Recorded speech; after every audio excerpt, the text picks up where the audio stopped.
Tu opinión no vale nada. Esas fueron sus palabras exactas, las de mi yerno, resonando en un comedor que yo mismo ayudé a construir con el sudor de mi frente. Escucha esta historia hasta el final y dime qué harías tú en mi lugar. Dime también desde qué ciudad me escuchas, porque a veces este silencio pesa demasiado. Me convertí en un fantasma en mi propia familia, un viejo mueble arrinconado, cuyo único propósito había sido servir de cimiento para la felicidad de otros. Mi hija Elena bajó la mirada, y en ese gesto entendí que mi tiempo había pasado, que el hombre que sacrificó sus sueños por los suyos ya no era más que una carga. Pero lo que ellos no sabían, lo que nadie podía imaginar, es que el destino, con su ironía afilada, estaba a punto de entregarme la última palabra. Una que, de pronto, lo valía todo. Mi piso es ahora este pequeño universo de silencio y olor a madera vieja. Me siento en el único sillón, el de orejas, gastado por el peso de un cuerpo que ya parece más un ancla que una persona. La luz de la tarde entra tímida por la ventana, dibujando largas sombras que se arrastran por el suelo como fantasmas cansados. El aire huele a barniz y a trementina, los aromas de mi antiguo taller, los únicos vestigios de un hombre que un día fue útil. Este lugar que antes era mi refugio se ha convertido en una celda decorada con recuerdos. El silencio es tan denso que puedo oír el eco de esas palabras, tu opinión no vale nada, rebotando en las paredes, en los muebles, en el fondo de mi taza de café fría. Cada rincón guarda el eco de una vida que ya no me pertenece. A veces me quedo mirando mis manos, apoyadas sobre mis rodillas. Son un mapa de grietas y cicatrices, de nudillos engrosados por décadas de trabajo. Estas manos levantaron vigas, lijaron superficies hasta hacerlas suaves como la seda, pagaron una carrera universitaria y dieron la entrada de un piso que nunca fue mío. Construyeron un futuro para mi Elena, pero ahora reposan, quietas e inútiles, como herramientas olvidadas en un cajón. En la estantería, una fotografía de ella de niña, sonriendo con un diente de leche menos, me mira desde un tiempo en que mis brazos eran su único refugio. Ahora, esa mujer es incapaz de sostenerme la mirada. Junto a la foto, mis viejos formones y gubias, limpios y afilados, son los testigos mudos de un saber que ya nadie valora, de una opinión que no vale nada. Convertirse en un fantasma no es algo que ocurra de la noche a la mañana, es un proceso lento, una erosión silenciosa. Dejas de ser la primera persona a la que llaman para una buena noticia. Tus consejos se convierten en un murmullo molesto de fondo. Te transformas en el invitado de compromiso, el abuelo al que hay que sentar en la cabecera de la mesa por pura formalidad. Yo era consciente de mi propia evaporación, pero me negaba a creerlo del todo. El verdadero golpe no fueron las palabras de Marcos, crueles y afiladas como un cristal roto. El verdadero golpe fue el silencio de Elena. Su mirada al suelo, su cuerpo encogiéndose para no ocupar espacio, fue el clavo final en el ataúd de mi autoridad. En ese gesto entendí que ya no era un pilar, sino una grieta en su pared. Cada tarde, cuando la luz empieza a rendirse, salgo a caminar. Es una rutina que me mantiene cuerdo, un pacto conmigo mismo. No voy al parque, lleno de risas de niños que me recuerdan a mis nietos, ni al centro, bullicioso y ajeno. Mis pasos me llevan siempre al viejo distrito industrial, a las calles vacías flanqueadas por naves abandonadas. Allí, entre los esqueletos de ladrillo y acero, el silencio es diferente. No es un silencio que acusa, sino uno que acompaña. El olor a óxido y a olvido me resulta extrañamente reconfortante. No es un paseo por placer, sino un acto de supervivencia, una forma de respirar sin el peso de la decepción. Allí, entre las ruinas de lo que fue el motor de esta ciudad, nadie me juzga. Solo soy un hombre más, caminando. Mis manos no siempre fueron así, un mapa de venas hinchadas y piel seca como el cuero viejo. Hubo un tiempo en que eran fuertes, ágiles, capaces de transformar un bloque tosco de madera en algo lleno de vida. Recuerdo el olor a pino y a sudor en el taller de mi juventud, un espacio alquilado que era mi reino. Cada mañana, el sol entraba por el ventanal sucio y yo sentía que el mundo entero estaba por construir. No soñaba con riquezas, sino con la dignidad del trabajo bien hecho, con el respeto silencioso que se gana quien cumple su palabra. Era una época de promesas sencillas, de futuros que se dibujaban con un lápiz de carpintero sobre una tabla de roble, firmes y claros. La vida era un proyecto a largo plazo, y yo tenía las herramientas para llevarlo a cabo. Conocí a María en una verbena de barrio, con su risa que sonaba a música y sus ojos que veían el hombre que yo quería ser, no solo el que era. Nos casamos sin más patrimonio que nuestras ganas de empezar. Nuestro primer hogar fue un piso pequeño y destartalado, que reformamos nosotros mismos. Mientras yo lijaba los suelos de madera hasta sacarles un brillo que reflejara nuestros rostros cansados pero felices, ella pintaba las paredes de un color claro para que la luz, nuestra única riqueza, lo inundara todo. No teníamos muebles caros, pero la mesa del comedor, la primera que construí para nosotros, era más sólida que cualquier promesa. Comíamos allí cada noche, compartiendo el pan y los planes, sintiendo que cada viga de aquella casa estaba sostenida por nuestro esfuerzo compartido. El día que nació Elena, el mundo cambió de eje. Sostenerla en mis brazos por primera vez fue la experiencia más abrumadora de mi vida. Su pequeño cuerpo, tan frágil, descansaba sobre mi pecho, y en su respiración tranquila sentí el peso de una responsabilidad sagrada. Mis manos, acostumbradas a la dureza de la gubia y el martillo, aprendieron la delicadeza de cambiar un pañal, de acariciar una mejilla suave como el pétalo de una flor. A partir de ese momento, mi futuro dejó de pertenecerme. Cada golpe de martillo, cada tabla cepillada, cada hora extra en el taller, ya no era para mí. Era para ella. Era el cimiento invisible de la vida que merecía, una vida mejor que la mía, más fácil, con más oportunidades. Recuerdo una Navidad en la que Elena se enamoró de una casa de muñecas carísima, en el escaparate de una juguetería. Era un lujo que no podíamos permitirnos, un sueño inalcanzable. Durante semanas, después de mi jornada, me encerraba en mi pequeño rincón del taller, y con retales de madera de caoba y pino, le construí una en secreto. Cada ventana diminuta, cada teja del tejado, cada mueble en miniatura, estaba hecho con un amor que el dinero no podía comprar. La mañana de Reyes, cuando vio aquella casa junto al árbol, su grito de alegría llenó cada rincón de nuestro humilde piso. Esa fue mi verdadera recompensa. Entendí que el mejor regalo que un padre puede dar no se compra, se construye con tiempo, dedicación y sacrificio. Nuestra vida olía a guisos lentos y a pan recién hecho. María era una maga en la cocina, capaz de convertir los ingredientes más sencillos en un festín que nos reunía cada día. Yo llegaba a casa agotado, con el polvo de la madera incrustado en la ropa y en el alma, pero el aroma que me recibía en la puerta era un bálsamo. La cena era nuestro ritual sagrado. No importaban las preocupaciones o el cansancio. En esa mesa, la que yo había construido, éramos una familia unida. Escuchaba las historias de Elena del colegio, los pequeños dramas y triunfos de su día, y sentía que todo el esfuerzo valía la pena.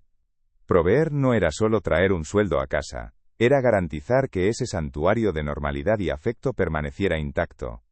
El sueño de mi propio taller de artesanía, uno con mi nombre en la puerta, siempre estuvo ahí, guardado en un cajón del corazón.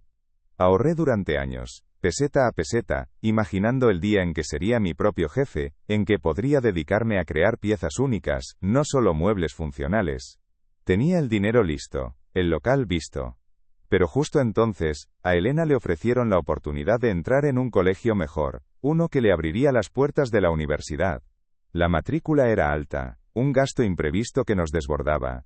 No hubo dudas, ni siquiera una conversación. Esa misma tarde, el dinero ahorrado para mi sueño se convirtió en el primer pago de su educación. Guardé el boceto de mi taller en el fondo del cajón y nunca más volví a mirarlo. El sacrificio más grande llegó años después. Elena era una estudiante brillante y fue admitida en la universidad para estudiar arquitectura. El orgullo que sentí era tan inmenso como el coste de la carrera. Para pagarlo, tuve que tomar la decisión más dura: vender el pequeño terreno que había heredado de mis padres en el pueblo. Era mi única conexión con mis raíces, un pedazo de tierra que olía a mi infancia, a las manos de mi padre. Firmar aquellos papeles se sintió como una amputación. Pero cada vez que Elena me llamaba emocionada para contarme sus progresos, sus proyectos, sus sueños de construir grandes edificios, el dolor se convertía en una extraña forma de paz. Estaba cambiando mis raíces por sus alas, y me pareció un trato justo. Nuestra ropa era sencilla, funcional. Mis monos de trabajo estaban llenos de remiendos que María cosía con paciencia infinita. Mi único traje bueno salía del armario para bodas, bautizos y comuniones. El suyo, un vestido discreto que se ponía una y otra vez. Pero Elena siempre tuvo lo que necesitaba. Zapatos nuevos al empezar el curso, un abrigo grueso para el invierno, los libros y el material que le pedían. Nuestra austeridad era el precio invisible de su normalidad. Verla salir por la puerta, bien vestida, segura, sin que le faltara de nada, era nuestra forma silenciosa de decirle que ella era la prioridad, el centro de nuestro universo.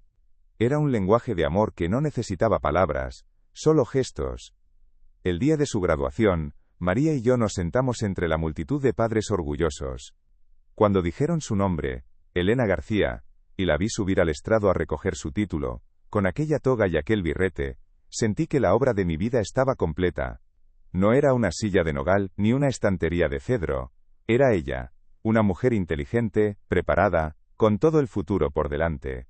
Las lágrimas me nublaron la vista, pero no eran de tristeza por mis propios sueños abandonados, sino de un orgullo profundo, absoluto.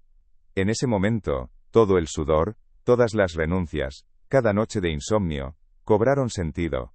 Mi mejor creación no estaba hecha de madera, sino de carne, hueso y un potencial infinito. Poco después apareció Marcos. Llegó con un coche caro, un traje bien cortado y una confianza arrolladora. Prometía a Elena un mundo de comodidades y éxito, un mundo que yo jamás podría haberle ofrecido.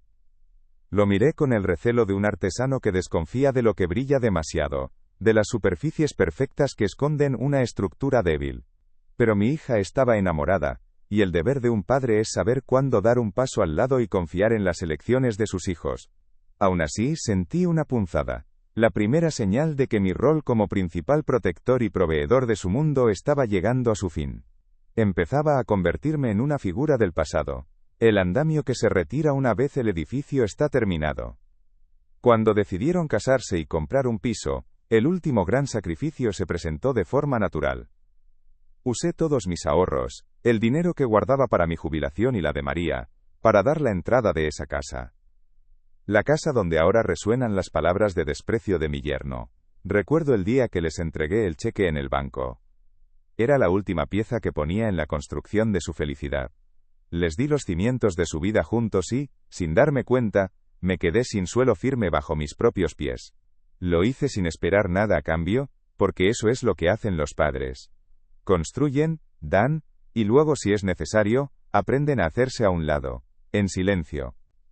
Ahora, en la quietud de mi salón, todos esos recuerdos vuelven como una marea. No me arrepiento de un solo sacrificio.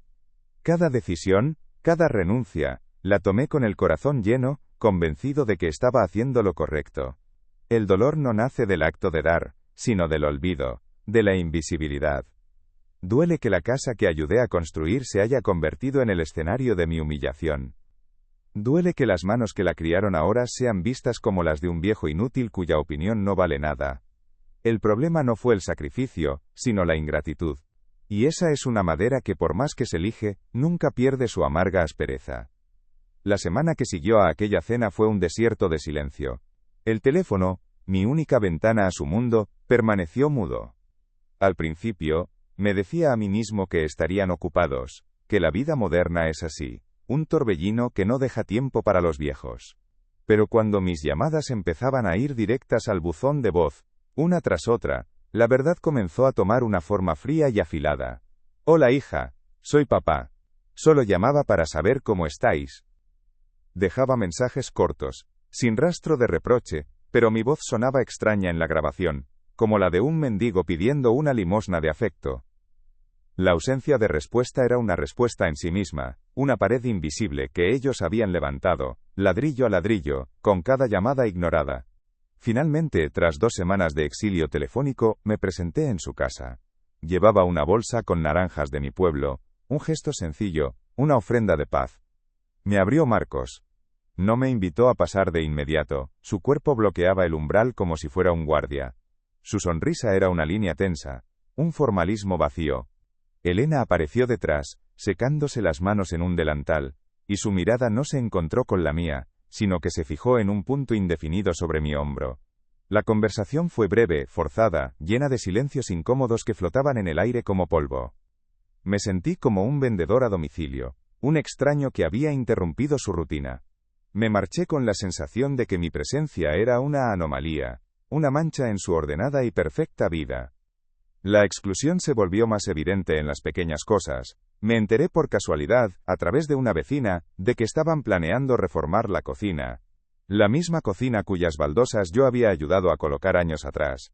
Nadie me había dicho nada. Unos días después, al pasar por su calle, vi los sacos de escombro en la acera. Sentí una punzada de algo parecido a la traición. No por la reforma en sí, sino por el secreto, por la decisión de mantenerme al margen. Comprendí que ya no era parte de sus planes, ni siquiera como consultor. Mi experiencia, las décadas de trabajo con mis manos, el conocimiento de cada rincón de esa casa, todo eso había sido devaluado y descartado junto con los viejos azulejos. Era la confirmación definitiva. Mi opinión no solo no valía nada, sino que mi existencia misma era irrelevante. El cumpleaños de mi nieto pequeño fue la siguiente estación de mi calvario. Fui invitado, por supuesto, una formalidad que no podían eludir. Me sentaron en un sillón en el rincón más alejado del salón, un puesto de observación desde el que podía ver la felicidad de los demás como si fuera una película extranjera. Los niños corrían, los amigos de Marcos y Elena reían, y yo era una figura estática, un abuelo decorativo. Mi hija pasaba a mi lado, apurada, con una bandeja de canapés, y me dedicaba una sonrisa fugaz, culpable. Pero no se sentaba conmigo, no me preguntaba cómo estaba. Era un invitado invisible, un fantasma con un vaso de zumo en la mano, rodeado de una fiesta que no me pertenecía, en una casa que sentía cada vez más ajena. Mi propio cumpleaños llegó y se fue como un día cualquiera. Esperé. El hombre que había construido cunas y pagado carreras esperó una llamada que tardó en llegar. Fue casi a medianoche, cuando ya había perdido toda esperanza y me disponía a acostarme, que el teléfono sonó. Era Elena. Papá, felicidades.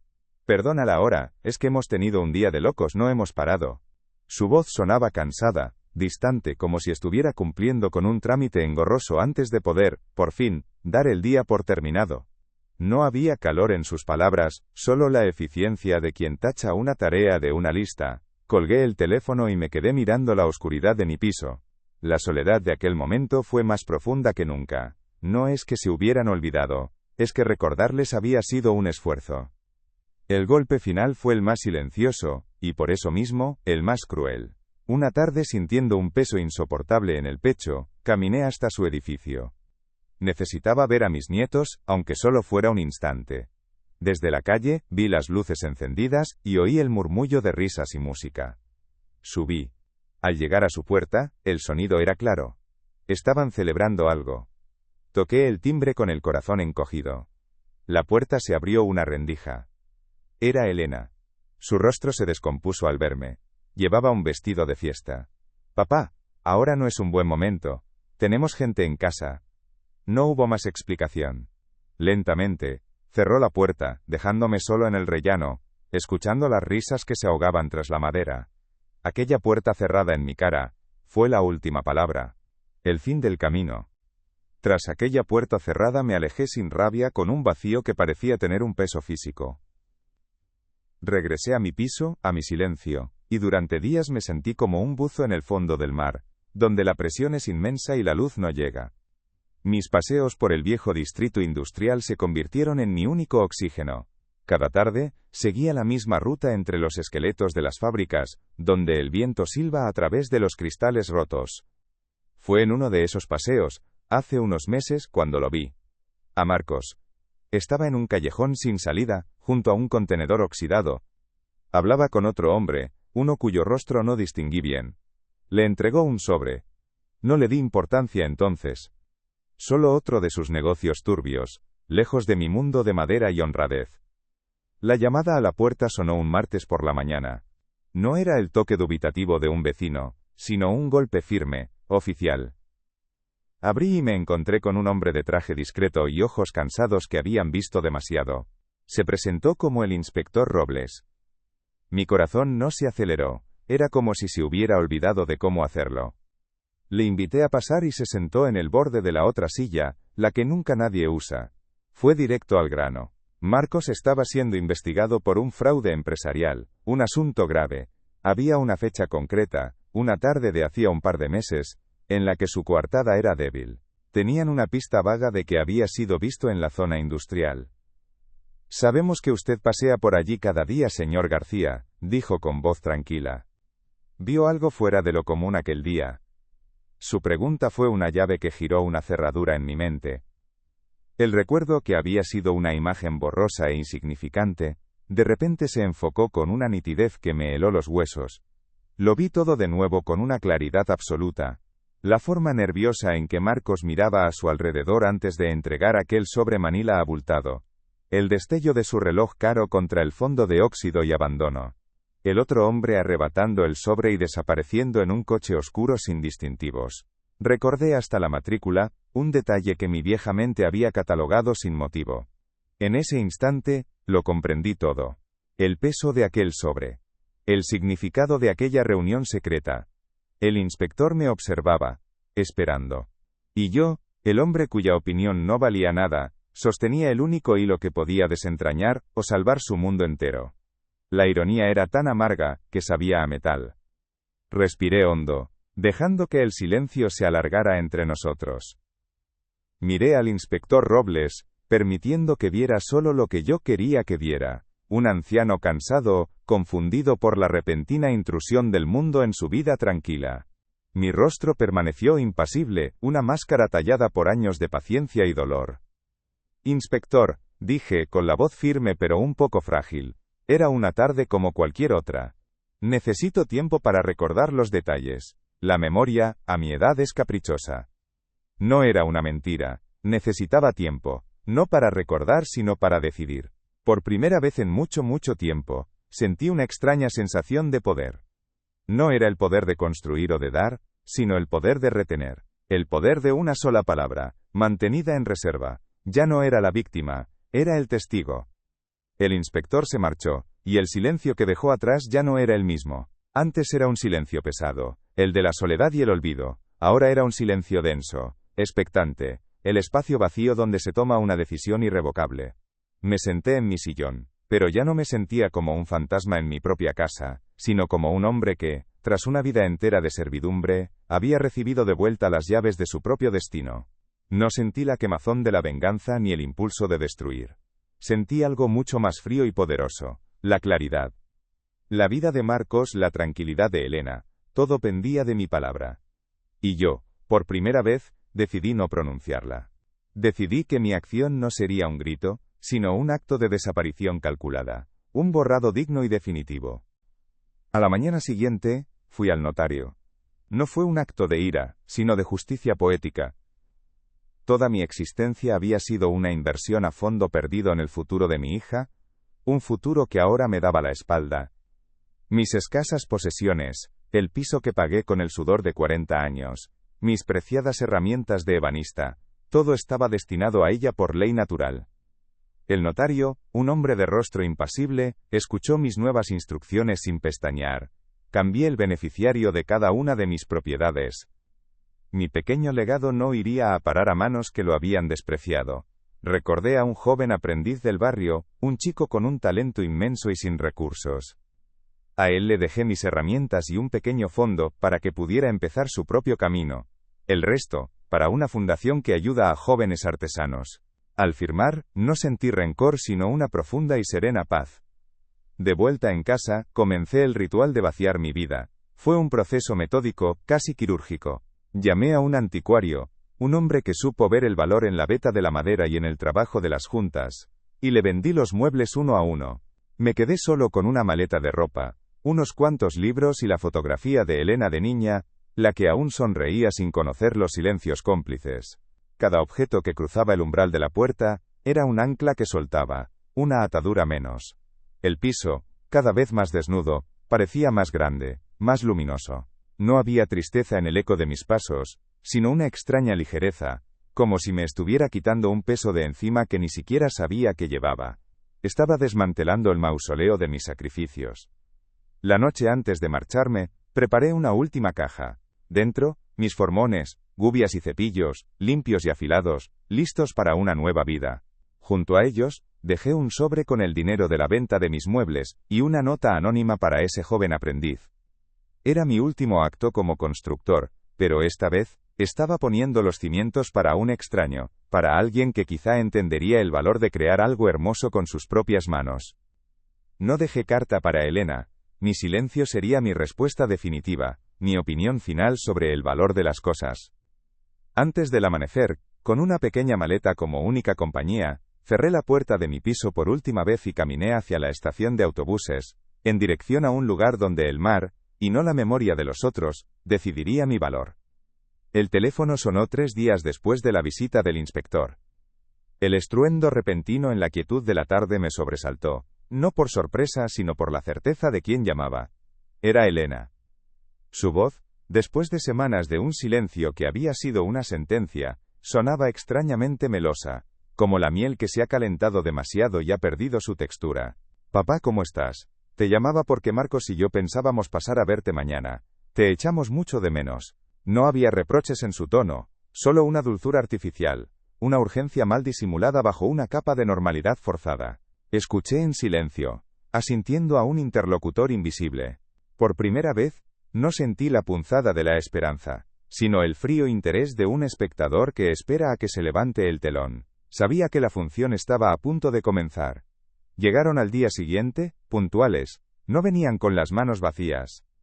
Marcos, con una sonrisa que no le llegaba a los ojos, cargaba una caja enorme que contenía un televisor de pantalla plana, un monstruo tecnológico que parecía fuera de lugar en mi modesto salón. Elena llevaba una bolsa de una tienda cara con un abrigo de lana, suave y pesado. Para que no pases frío en tus paseos, papá. Lo acepté todo con una calma que pareció inquietarles. Les ofrecí un café, que tomaron de pie, como si el suelo quemara. Observé sus gestos, sus miradas furtivas, el nerviosismo en la forma en que Marcos se aflojaba el nudo de la corbata. Aquellos regalos no eran ofrendas de amor, eran sobornos. Eran el precio que le ponían a mi memoria, un intento torpe de comprar el recuerdo que necesitaban. La conversación fue un baile torpe alrededor del verdadero motivo de su visita. Elena hablaba sin parar de trivialidades, de los niños, del trabajo, llenando el aire con palabras huecas para evitar que el silencio revelara su pánico. Marcos lo siente mucho, ya sabes cómo es, el estrés le hace decir cosas que no siente, dijo en un momento, sin mirarme a los ojos. Él asintió, murmurando una disculpa ensayada. Yo escuchaba, sereno, como quien oye llover. Cuando por fin se atrevieron a mencionar la visita del detective, me encogí de hombros con una estudiada fragilidad. No sé, hija, respondí, mi voz un susurro cansado. Estoy intentando hacer memoria. A mi edad, los días se parecen mucho unos a otros. Es todo muy confuso. La frustración en el rostro de Marcos fue casi imperceptible, pero yo la vi. Se marcharon 1 hora después, dejando tras de sí un rastro de perfume caro y una tensión palpable. Desde la puerta, los vi subir a su coche, discutiendo en voz baja antes de arrancar. Al volver al salón, el silencio era diferente. Estaba poblado por sus regalos. El abrigo, colgado en el perchero, parecía un invitado silencioso y arrogante. El televisor, aún en su caja, era un monolito que empequeñecía mis viejos muebles de madera. No sentí satisfacción, ni el calor de la venganza. Sentí una claridad heladora, la certeza de que mi valor, por fin reconocido, no se medía en afecto, sino en el miedo que yo era capaz de inspirar con mi silencio. El hombre cuya opinión no valía nada se había convertido de repente en el guardián de su destino. Y esa justicia poética era un plato que se servía frío, en la soledad de mi piso. Miré la puerta cerrada, y después, los regalos. El abrigo de lana fina y el televisor empaquetado no eran más que un intento desesperado por ponerle un precio a mi dignidad, un soborno para comprar mi silencio. Comprendí que cualquier decisión que tomara dentro de su mundo, perdonar o acusar, me mantendría atado a ellos, como un actor secundario en el drama de sus vidas. Perdonarlos sería validar su creencia de que todo puede arreglarse con dinero. Acusarlos me convertiría en el verdugo, rebajándome a su nivel de crueldad. Y en esa claridad fría y absoluta, encontré la única salida honorable. No se trataba de darles una lección, sino de demostrarme a mí mismo que mi valor no era negociable. Mi última palabra no sería un testimonio, sino mi ausencia. Una desaparición que haría que su mundo, construido sobre cimientos tan frágiles, se derrumbara por su propio peso. No sentí la necesidad de un gesto dramático, no rompí nada, no maldije en voz alta. La verdadera justicia no hace ruido. Simplemente, me senté en mi viejo sillón, y dejé que la decisión se asentara en mis huesos, firme y serena como la veta de un roble centenario. Los regalos se quedarían allí, como monumentos mudos a su fracaso, a su incapacidad para entender que hay cosas que no están en venta. Cogí el teléfono. Mis dedos, que habían marcado tantas veces el número de mi hija con una esperanza cada vez más débil, ahora marcaron con pulso firme el de un notario. Concerté una cita. Después, me quedé mirando mis manos. Las mismas manos que habían construido su futuro ahora se disponían, por fin, a construir el mío. Un pequeño taller, cerca del mar, donde el único juicio válido sería el de la madera bien trabajada. Ahora, sentado en este autobús que se aleja de la ciudad, veo cómo las luces se convierten en puntos distantes, como estrellas que se apagan. No les dejé una nota, ni una palabra de despedida. Mi silencio es mi testamento final, la única opinión que de verdad importaba. No elegí entre la venganza y el perdón, porque ambas opciones me habrían mantenido prisionero de su historia, de su drama. Elegí la libertad. Elegí un pequeño taller junto al mar, donde el único juicio que me interese será el de la madera entre mis manos y el sonido constante de las olas. Por primera vez en décadas, no estoy construyendo un futuro para nadie más, sino el refugio para mi propia paz. Es una sensación extraña, como aprender a respirar de nuevo. ¿Y tú? ¿Habrías elegido la justicia o la gracia, o como yo, habrías elegido simplemente desaparecer para volver a encontrarte?